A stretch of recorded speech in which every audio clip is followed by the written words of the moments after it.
Assalamualaikum warahmatullahi wabarakatuh.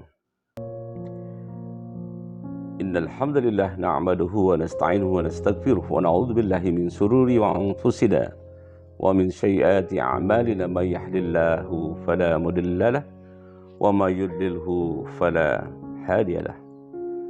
Asyhadu an la ilaha illallah wa la syarika lahu wa asyhadu anna Muhammadan abduhu wa rasuluhu la nabiyya ba'dah.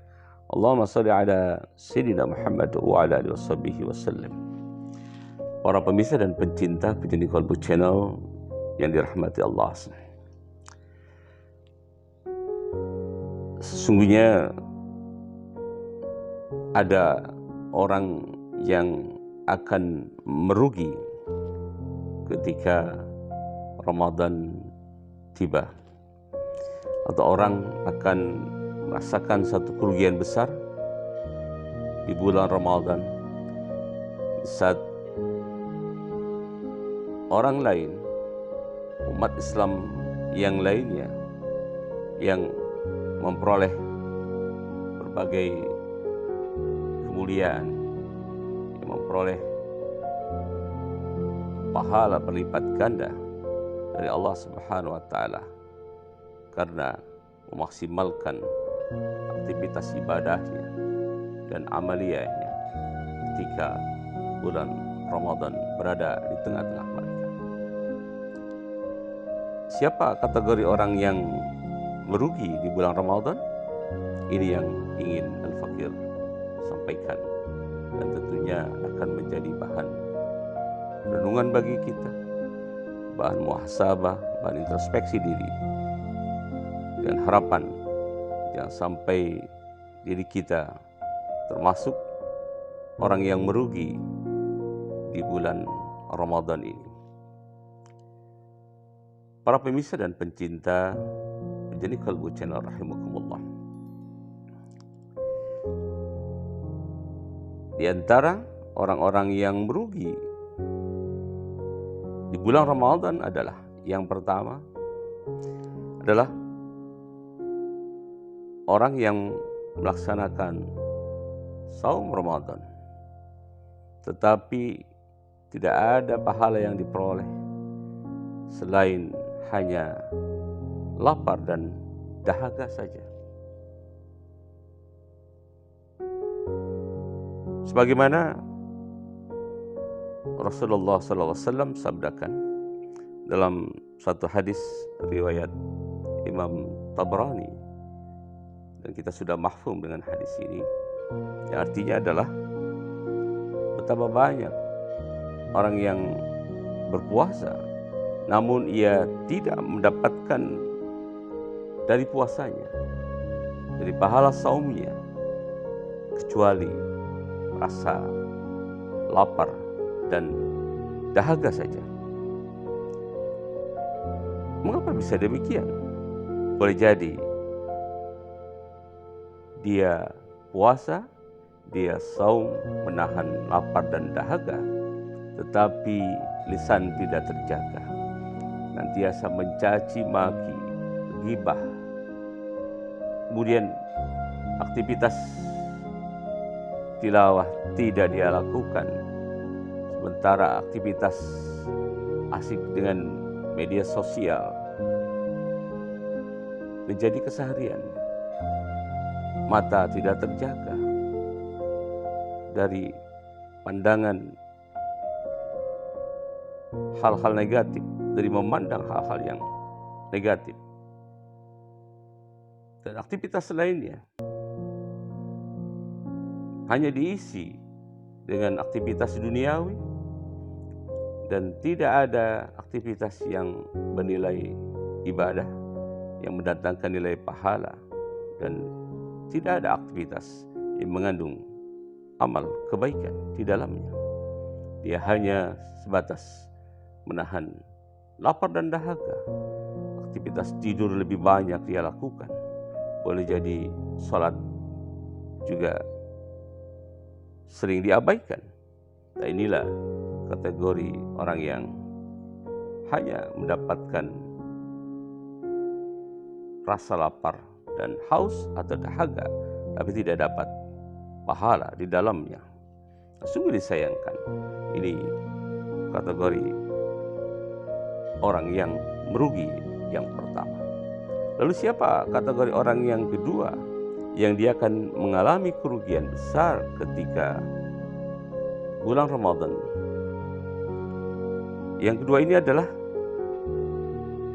orang yang tidak mengikuti salat,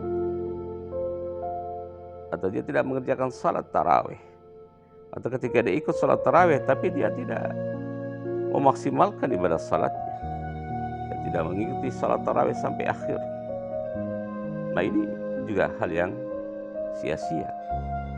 Hanya saja terkait dengan adanya beberapa pandangan ketika berniat melanjutkan salat sunnah berupa salat sunat tahajud, maka ketika imam melanjutkan akan melaksanakan salat witir, ia keluar dari barisan. Nah, ini terjadi ikhtilaf, karena boleh jadi pandangan ini karena ada keterangan tidak ada witir 2 kali dalam satu malam, sehingga ketika yang bersangkutan berniat untuk melaksanakan salat tahajud pada sepertiga malam, maka witirnya nanti ditutup pada akhir dari salat tahajud. Allah alam bisawab. Para pemirsa dan pencinta menjadi kalbu channel rahimakumullah, tentunya kategori orang yang salat tarawih tapi tidak menuntaskan tarawihnya adalah orang yang melalaikan salat tarawihnya dan tidak mengikuti salat tarawihnya yang sebagaimana yang dilakukan oleh imam dari salat tarawih. Hanya tadi yang Al-Fakir sampaikan pada ikhtilaf, ini tentunya itu tidak masuk dalam kategori ini. Rasulullah SAW dalam salah satu hadis yang diriwayatkan oleh Imam Tirmizi dan Ibnu Majah serta Imam Ahmad, Rasulullah bersabda, orang yang salat tarawih mengikuti imam sampai selesai, sampai akhir, maka ditulis baginya pahala salat semalam suntuk. Subhanallah. Allah mengganjar berupa pahala layaknya melaksanakan salat semalam suntuk bagi orang yang melaksanakan salat sunnah tarawih dari awal salat isya berjamaah sampai akhir di salat witir mengikuti imam, maka Allah catat nilai pahalanya seperti ia melaksanakan salat semalam suntuk. Namun akan sangat merugi tentunya jika tadi orang yang salat tarawih ada beberapa rakaat yang tidak ia ikuti, tidak mengikuti imam, dan dia menyelesaikan salatnya tidak sampai tuntas, dan dia tidak melanjutkan salat witir itu pada sepertiga malam, pada akhir tahajud. Jadi dia tidak memperhatikan ketertiban dalam ibadah salat tarawih. Dia menyepelekan salat sunat tarawihnya. Nah, ini masuk kategori orang yang merugi, kategori orang yang kedua yang merugi di bulan Ramadan. Lalu apa atau siapa yang akan mengalami kerugian di bulan Ramadan? Yang ketiga ini adalah orang yang jarang sekali menyempatkan untuk tilawah Al-Quran, untuk membaca Al-Quran di bulan Ramadan. Padahal Rasulullah SAW telah menyatakan di dalam satu petikan hadisnya, man qara'al Qur'an fa innahu ya'ti yaumal qiyamah syafi'an li ashabih. Barang siapa yang membaca Al-Quran, niscaya Al-Quran itu nanti akan menjadi syafaat baginya yaumil akhir kelak. Tapi kalau di luar Ramadan Allah memberikan nilai pahala dalam membaca Al-Quran, sebagaimana petikan hadis Rasulullah SAW, La aqulu alif lam mim harfun. Aku tidak mengatakan bahwa alif lam mim ada 3 huruf di sana itu satu nilai pahala. Walakin tetapi alifun harfun, lamun harfun, mimun harfun. Tiap hurufnya itu mengandung pahala dan akan dilipat gandakan. Di Ramadan, satu huruf itu akan dilipat gandakan menjadi 10 kebaikan. Apalagi di bulan Ramadan, yang Allah menjanjikan kelipatan yang sungguh luar biasa. Dan hanya Allah yang mengetahui berapa Allah akan melipat gandakan nilai pahala itu. Bayangkan saja jika kita bisa menghatamkan Al-Quran dalam satu bulan Ramadan, berapa jumlah huruf dalam Al-Quran? 1 juta lebih huruf dalam Al-Quran. Maka jika dilipat gandakan, subhanallah, begitu besarnya pahala yang Allah janjikan.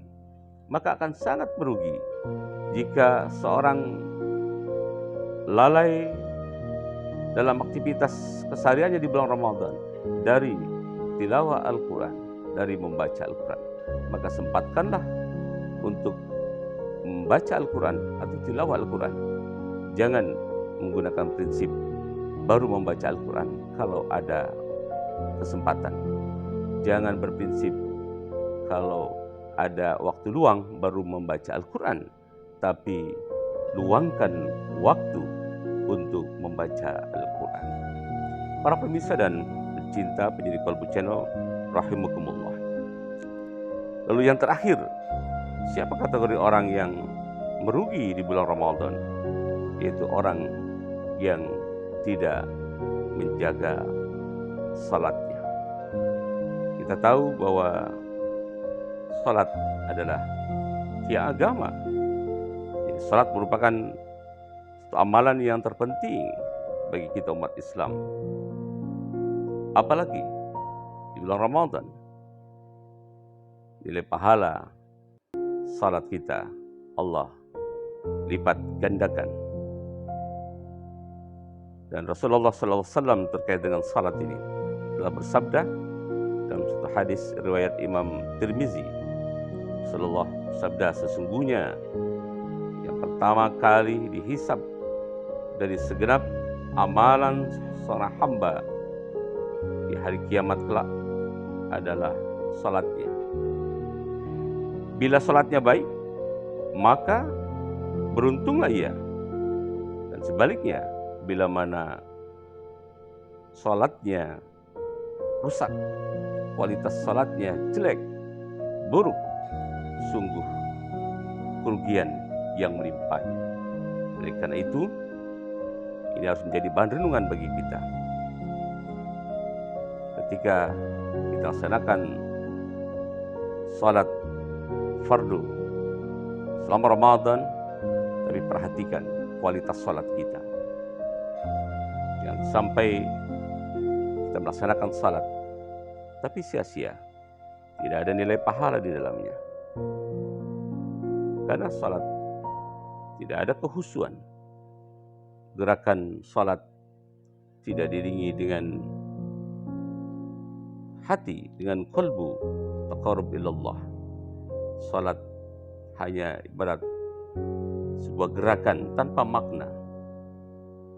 Apalagi ketika salat yang diibaratkan seperti burung pelatuk yang begitu cepat, ingin cepat-cepat selesai dari salatnya, maka ini sungguh sangat disayangkan. Orang yang lalai dari salatnya, maka ini kategori orang yang merugi di bulan Ramadan, termasuk juga dia merugi di 11 bulan lainnya. Oleh karena itu, pastikan kita tidak termasuk kategori orang yang merugi selama Ramadan berada di tengah-tengah kita. Mari kita maksimalkan untuk mengisi Ramadan, baik dari saum Ramadan yang optimal, yang maksimal, yang diisi di dalamnya dengan tilawah Al-Quran, infak sedekah, dengan zikrullah, dengan ibadah-ibadah sunnah lainnya dan amal ibadah lainnya. Kemudian qiyamul lail kita tegakkan, jangan sampai kita termasuk orang yang melaksanakan salat malam tapi tidak dapat pahala kecuali hanya rasa mengantuk saja. Dan itu satu harapan Al-Fakir, semoga tauji singkat ini bisa memberikan bahan introspeksi diri buat Al-Fakir pribadi, dan juga semoga bisa menjadi bahan motivasi diri dan muhasabah diri bagi para pemirsa, pencinta, penjenih Qalbu Channel dimanapun Anda berada. Sekian, semoga ada manfaatnya. Wallahul muwaffiq ila aqwamit thoriq. Wassalamualaikum warahmatullahi wabarakatuh.